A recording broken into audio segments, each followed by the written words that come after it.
Hi ladies, good morning. Welcome to my first official Ask Me Anything live that I have done here in this group. So I am very excited to be here doing this. Please let me know if you are watching live.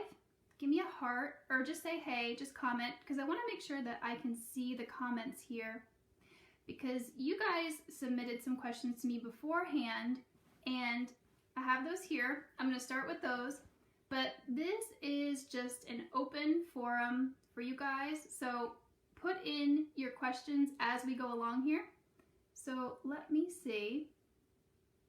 So yeah, let me know who's here watching live, and if you are new here to the group or to my page, my name is Lindsay and I help women heal from toxic relationships so they can find peace, happiness, and real love.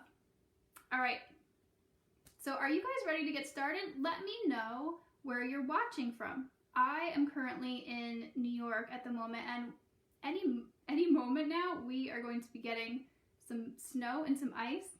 I hope where you guys are it's maybe a little bit warmer here. But okay, so pop in your questions as they come up, because again, this forum, this live is for you guys to get your questions answered. If you want advice, if you have a specific situation that you need help with, put it in the comments and I will answer it. So can someone let me know if they can hear me? Because I want to make sure that I can see the comments here. Oh, perfect. Okay. Hi, Dominique. Watching from Texas. Oh my gosh, Ireland, Mary. Awesome. Okay, perfect. So I'm going to start. The first question that I got was, how can you take the actual step of blocking? This person, is having a hard time doing it. They have this constant curiosity, wanting to know if someone reaches out, what they have to say, even though they know that this person is 100% unhealthy for them and could never be a good partner due to being so narcissistic.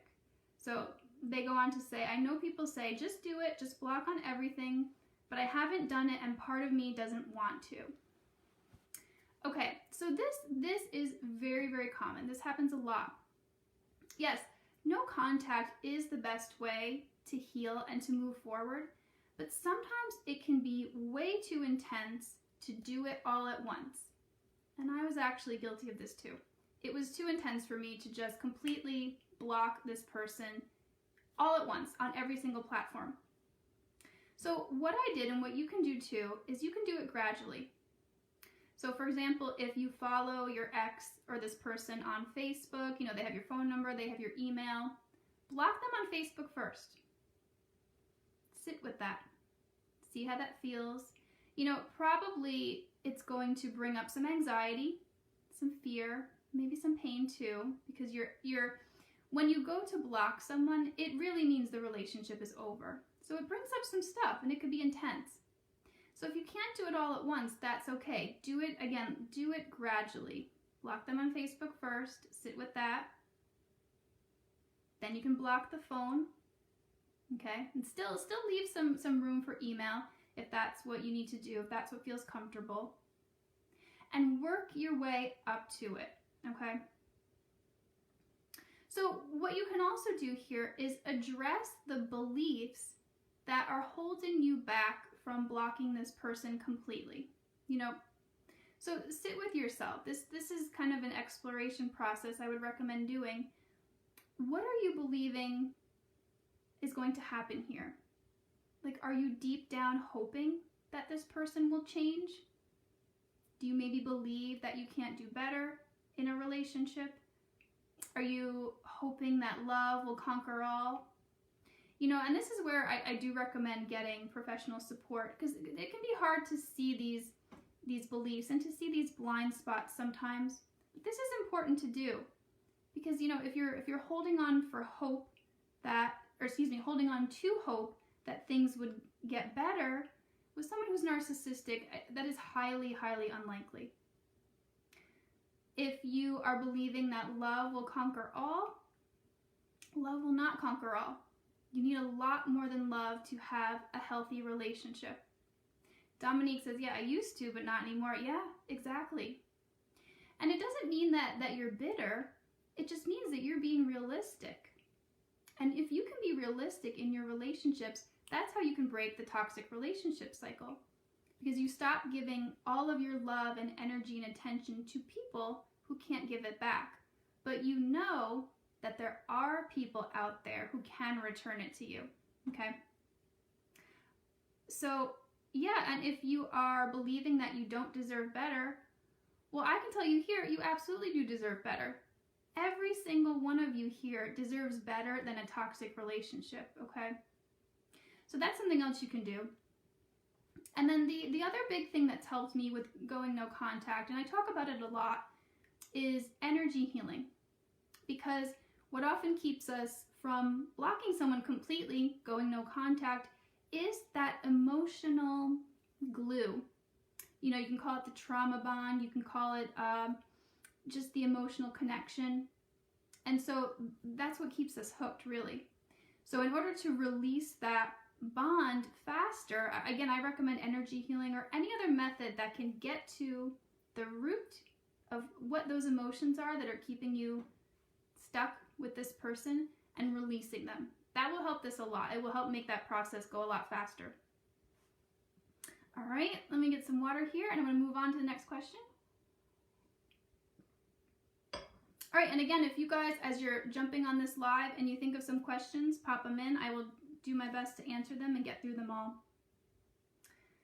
Okay, so the next question was, I am planning on leaving a narcissist and moving out of state. I only know one person and I'm feeling scared and lonely. So how many of you can relate to this? Give me, like, you know, put me in the comments. Yeah, I actually did this too. So first off, I want to say congratulations for deciding that you are ready to leave a narcissistic relationship. Because I never, ever recommend staying in a relationship with someone who is narcissistic. Thank you. Okay, yeah, Dominique can relate. These are relationships where, again, the potential for change is like tiny, tiny, minuscule. I do not recommend it. So yeah, that's a huge step, you know, getting to the point where you're realizing that you can have a better life out there and you're ready to make those changes. So yeah, congratulations to you on that.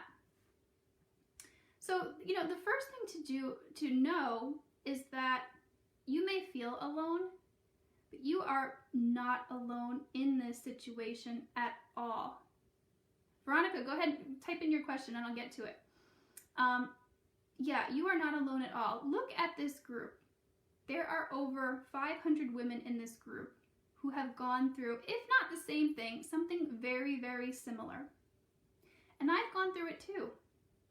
So use this group as a support system. And there's tons of other groups out there too that you can use as support systems to know that you are not alone in this. And it's very understandable that you're feeling like you're nervous about this, you're feeling scared, and let me talk to you about fear here. So it is okay to be scared. You are making a massive change in your life. And anytime you go out of your comfort zone, there's going to be fear, okay? Fear is normal and natural in this situation. And it doesn't mean that something bad is going to happen. Absolutely not. You know, I talk about this a lot in some of my other videos. The fear is just the survival instinct. And anything that is familiar and that hasn't killed us yet, our survival brain goes, okay, this is safe. But these relationships are anything but safe. So anything that is on the other side of fear and getting out of your comfort zone is usually a good thing. And in this case, it is absolutely a good thing. Okay? So I have a video that talks about fear. If any of you watching this want me to send that over to you, type fear in the comments and I'll send that over to you. But yeah, fear is not to, I wouldn't be concerned about fear. It's something that's going to come up and it's okay. And your goal here, your job here is just to move through it. to breathe through it and to understand that you are going to be okay. You're actually going to be more than okay. If you are leaving a narcissistic relationship, you are going to be amazing once you get out of that relationship, okay? So my next recommendation for this question is to stay busy. So, in this question, you said you had a friend out there, or you knew one person. Hang out with that person as much as possible, okay? Do a new hobby, or take up, or do a hobby that you used to do in the past. Do anything that will take your mind off of the relationship that you just left and prevent you from ruminating about it. So keep going with as many activities as you can as possible. And, like I said in the last answer, go no contact if possible. If you can't do it all at once, do it gradually, but that's going to help a lot. And then, most importantly, you want to get as much support as possible. So again, use these groups here. I know it's difficult right now to get in-person support, but use any online method of support that you can. There's lots of methods online to get help. I'm here. I have a program. If you are interested in therapy, there's so many therapy programs online. I use Talkspace, and I thought it was great. So things like that, the more support that you can get, the better off you're going to be moving forward. So what I'm going to share with you guys today is a breathing exercise, because this is to answer to that question about fear and anxiety. So let me know if you guys are interested in this, if you're excited. So this is a breathing exercise. It's called, good morning. It's called the 4-7-8 breathing exercise. And what this does is if you're experiencing a moment of some big fear, some big anxiety, this is a way to calm your nervous system down. Instead of popping a pill, that's the easy way, but I don't ever recommend pharmaceuticals unless you absolutely need to. This is a way of calming your system down. So I'm going to walk you through this right now. So ideally you want to sit with your back nice and straight and place the tip of your tongue against the roof of your mouth, right behind your teeth on your hard palate, and keep it there while you're doing this exercise, okay? And then what you're going to do is exhale through your mouth around your tongue, and you can actually purse your lips if it seems a little awkward. So it should look like this. Okay. So this first step is you're going to do that motion and exhale completely and make kind of like a whoosh sound. Okay, that's the first step. Then you're going to close your mouth and inhale quietly through your nose while you count to 4. So 1, 2, 3, 4, with your mouth closed. Then you're going to hold your breath to the count of 7. 1, 2, 3, 4, 5, 6, 7. Then you're going to exhale completely through your mouth, making that whooshing sound for a count of 8, okay? So you're going to hold that count 1, 2, 3, 4, 5, 6, 7, 8. And that's one breath. That's one cycle in this breathing exercise. So now you're going to just do that again for a total of 4 breaths, okay? So this exercise, it's kind of subtle at first, but if you keep repeating it, your nervous system becomes trained in a way to calm down once you start this breathing. So this is a really good exercise for you to do in those moments if you're feeling a ton of fear and anxiety, okay? Again, if you're not familiar with it, it's called the 4-7-8 breathing exercise. Okay, so let me see what this next question is here. Oh, and just another comment on the breathing exercise. You can do this as often as you like, but I would not do it more than 4 breaths at once in the beginning until you get used to it.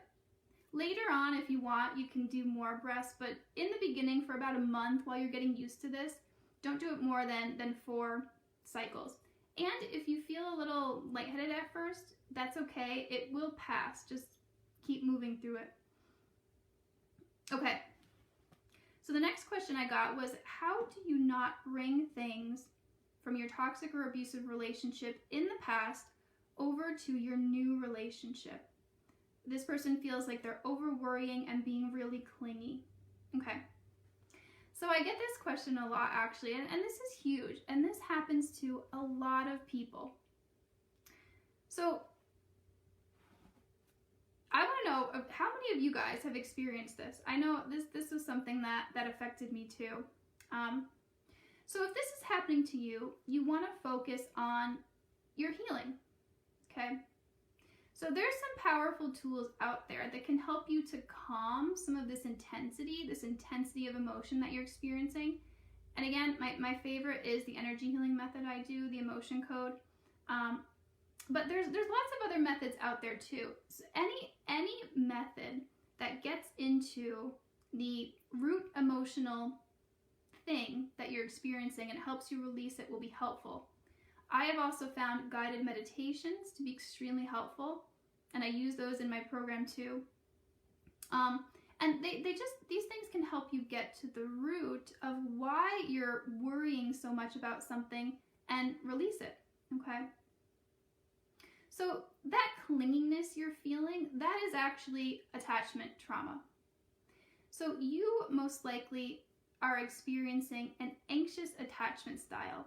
And this was my attachment style. This was my experience. So what would be key for you is to find a secure partner. And from your question, it wasn't clear if you're with someone who's secure or not. But again, if you have that anxious attachment style, which many people have coming out of a toxic or abusive relationship, it helps tremendously to find someone who is secure, because it helps you to heal from all of that trauma that you experienced with a toxic or abusive partner. So that's really key. You know, someone who has a secure attachment, they can be very reassuring, very comforting. They let you know, like, hey, I'm here. Like, I'm not going anywhere. Like, I am here for you. And that makes a tremendous difference. It did for me. You know, I speak a lot about my own experience and how I was healing from a toxic relationship, and I was just waiting around, you know, because I was reading in all the groups, you know, everybody said you have to focus on yourself and you have to heal yourself completely before you can find a new relationship, and you have to love yourself completely. And I was waiting, and you know, I was doing my healing, I was working really hard. But the biggest thing that helped me heal was to find this healthy relationship and find a partner who was secure. And all of that clingy stuff, it really went away very quickly. Because once I saw that this was a person that I could count on, that I could trust, it wasn't an issue anymore, okay? So another thing that you can do is some cognitive behavioral exercises. These can be very helpful. If you have not heard of them before, this is CBT, cognitive behavioral therapy. And what you do here is you take a look at the irrational belief that you're having. So like, for example, if the thought you're having is, oh, my partner he's late, he must be cheating on me, okay? Because that's what happened to you in the past. So what you would do is take a look at that belief that you're having and come up with a rational thought to counter it. So if you're thinking, oh my gosh, he's cheating on me, he's late, what the rational thought might be is, oh, okay, probably something came up at work. I'll ask him about it later. Okay? So you're kind of overriding your emotional thinking and giving yourself a reality check, if this makes sense.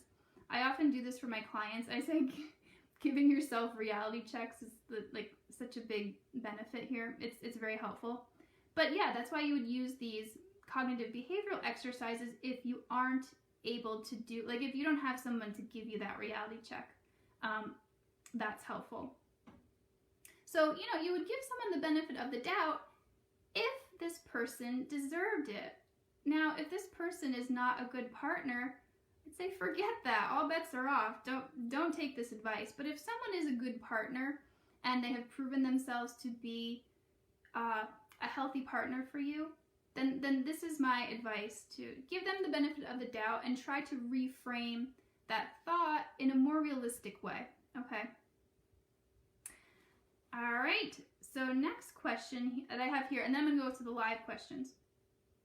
So the next question I had here is, what do you do when the toxic relationship you're in is with your own grown sons and they won't move out, and now they have their girlfriend living there as well and they are expecting?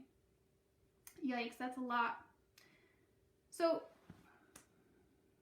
boundaries and family, very challenging situation, but having boundaries with family is what changes your life completely. So if this is your house, you have every right to not have someone living there who you don't want to live there, okay? Even if it is your son. So what I would recommend doing is to give them a 30-day notice. Now, this might be difficult to do. You can't do an eviction process in certain places because of COVID. But if you can, give them notice and make it official. Put it in writing. Hey, son, I love you, and it's time for you to go. This situation isn't working for me anymore.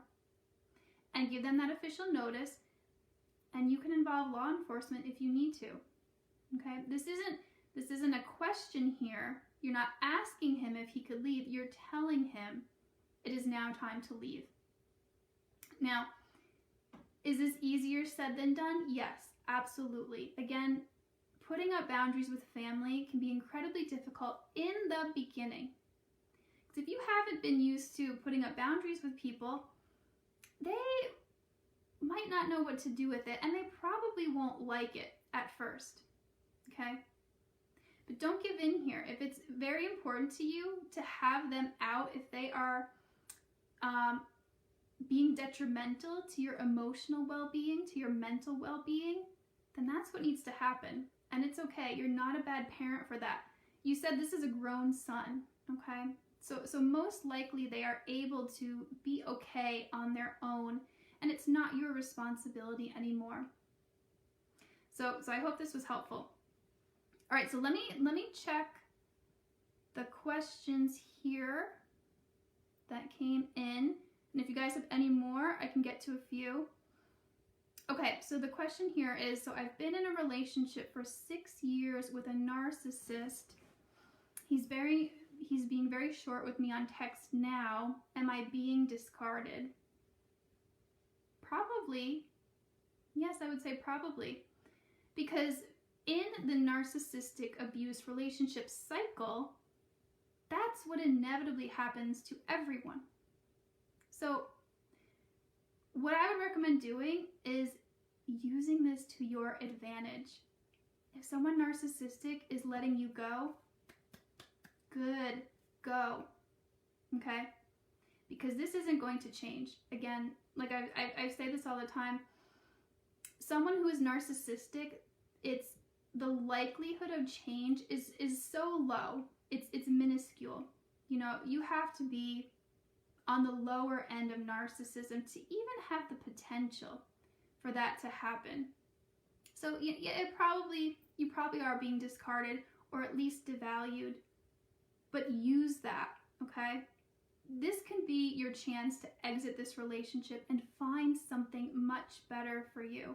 And there is better for you out there. I can promise you that. I can guarantee it. Okay, let me see.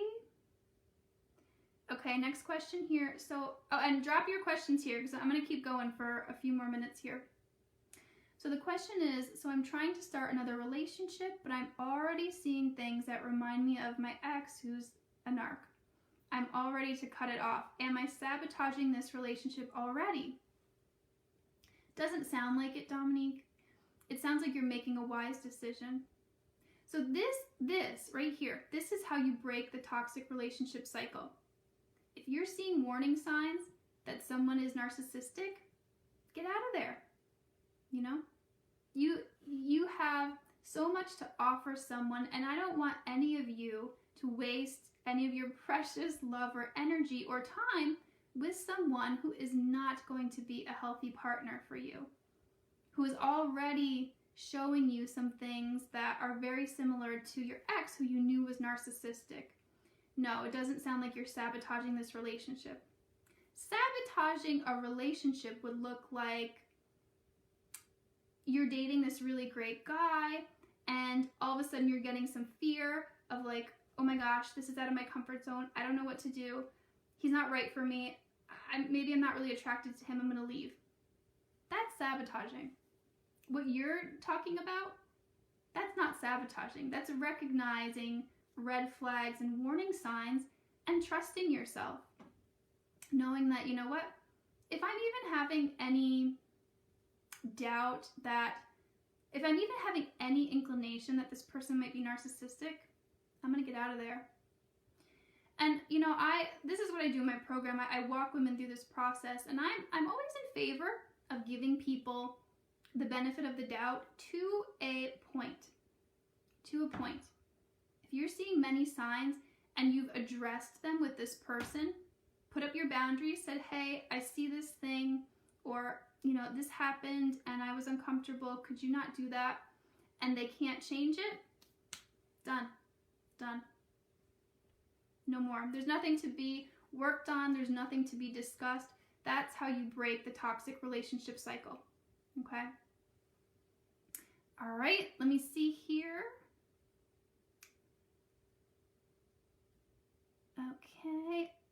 Okay, so the question is, or is this a question? So my significant other moved his brother into my house without my consent. I've had enough, and I verbally told the brother that he had to leave. Good for you. Yeah, again, this is not a question. This is not asking permission. Hey, can you leave? This is saying you need to leave. This is my house. And, you know, again, if you need to make it legal, do that. You are not a bad person here for asking someone to leave your house when you don't want them there. Your house is your sanctuary, okay? So if someone is in there and you don't want them to be, no mercy here, okay? All right, next question here. I've just discarded my narcissist third attempt. Nice job. How do I stop being hoovered in again? I'm so anxious. Yeah. So, you know, we talked about this earlier, but going no contact is the best way, as hard as that is. The reason why people speak so strongly about no contact is because when you're fresh out of a relationship with someone narcissistic, you're super vulnerable, you're most likely in a lot of pain, you're feeling that attachment trauma because you've just lost someone who you were most likely attached to, and it's a very vulnerable place. And that's where your ex can come in and promise you the world, and you can get pulled back in again. So if you can go no contact, that's the way to do it. And then keep yourself busy. Again, you know, I don't mean, when I say busy, I don't mean busy to distract yourself from the emotions, but busy so that you are avoiding the temptation to contact this person or to respond to them if they are contacting you, okay? And get support. You know, the support that I got when I was going through something like this was so helpful because, you know, feelings for an ex can run very deep. And sometimes all you want is for them to come back and say, I'm so sorry, you know, you were right. Everything I did to you was so hurtful and I'm going to do better, you know, and you want to believe them. But in the case of someone who is narcissistic, it's not going to change. The cycle is going to continue. So if you can stay busy, hang out with friends as much as you can, do hobbies, just things to take your mind off the relationship, and again, go that no contact if you can do it. Okay. All right, so what does discard even mean? Good question. Do they just continue the cycle? Usually he ends up saying, I love you a day after the fight. He's never just short replied like that before though. Okay. Yeah, so discard means in the narcissistic cycle. So this will be a long explanation here, but I'll make it as short as possible. So someone who is narcissistic has an ego that feels superior to everyone else. But underneath that superior ego, down here, is a huge amount of low self-esteem and low self-worth that they are not even conscious of. So in order to keep their ego afloat, what they do as a defensive mechanism is they idealize people. So they project a fantasy of someone that isn't realistic and no one can actually live up to. So when you inevitably come out of their fantasy, meaning you're a human, right? You're not a fantasy person, so you're just living. So when you come out of their fantasy, that's when they will feel disappointed, hurt, even rejected. It's crazy what's going on in the mind of someone narcissistic. And so then they begin to devalue you in their minds. Oh, they weren't as good as I thought they were. They weren't the person I thought they were. And then eventually they will discard you, meaning they've decided, I'm done with this person. I have no more use for this person in my life. So maybe they found someone else. Maybe they found something else to distract them. But that's really what it is. And it is a cycle, meaning it doesn't end. And that's often when people will talk about hoovering, because they'll have this moment where they discard you. They're busy with something else for a little while, and then they'll go, oh, actually I miss this person. And they try to pull you back in. Now, the cycle can vary. It doesn't always look the same. And sometimes they don't hoover. Sometimes they're just really done with you. I mean, we can talk about that another time. But that's for various reasons. But just because this person is doing something that they've never done before, it doesn't mean that the cycle has actually changed. They've just slightly changed their tactic, because maybe they're learning that whatever worked on you before isn't working on you now. So maybe they think they have to put in some more effort with you. Okay? But remember that it is a cycle, and with someone who is narcissistic, it is not going to change, okay? So don't be fooled by these displays of affection and love after a fight, because make no mistake, this is abuse. Abuse is a cycle. A lot of times people ask me, this is what I've been experiencing. It's great sometimes, it's amazing sometimes, but then other times it's really bad and this person treats me badly, but not all the time. Is that abuse? Yes. That is the exact definition of abuse. It is a cycle. If it was bad all the time, none of us would be in these relationships, okay? The fact that it's good sometimes makes it an abusive relationship. It's that intermittent reinforcement. Okay, so don't hold out hope here that, oh, things have really changed and this person's really different. No, most likely they just learned that if they say a few extra things or do a couple extra things, they'll keep you on the hook. But it doesn't mean that this person has fundamentally changed. And I hope this is answering your question here. Okay, let me see if I have any more questions here. Okay. So to leave you, or my final parting word, if you have any, or you know what, what time is it here? I can take a couple more questions. I'll just keep talking here if you guys want to throw up a few more questions. But if you know anyone that can benefit from the things that I talk about in this group, the messages that I share, please invite them into the group. Because, I talked about this in one of my other lives. My mission here is to help as many women as possible to break this cycle of toxic relationships, okay? So as many people as we can get in here to get this information to them so they can change their lives, the better. Because I was actually writing about this today. Like, if I could have gone back in time 10 years ago and someone said to me, like, knowing what I know now and knowing how much my life has changed for the better since being able to break this toxic relationship cycle, and someone had said to me, okay, Lindsay, for $10,000, I can help you break this toxic relationship cycle, I would have literally thrown my money at them. I would have thrown it, I would have said yes immediately. And even if I didn't have money at the time, I would have given them my credit card and said, yes, charge my credit card. Because when you do this, when you figure out how to break the toxic relationship cycle, it completely changes your life for the better. And, you know, don't worry, my program is not $10,000. It's a lot less than that. But, you know, I would have saved myself so much money. Like, guys, I can't even tell you how much money I spent on trying to fix myself, trying to heal myself. I went to therapist after therapist, healer after healer, trying to figure out why I was feeling so bad all the time, why I was in so much pain, why I was feeling so unloved and not good enough. Well, it was my relationships that were the problem. It was not me.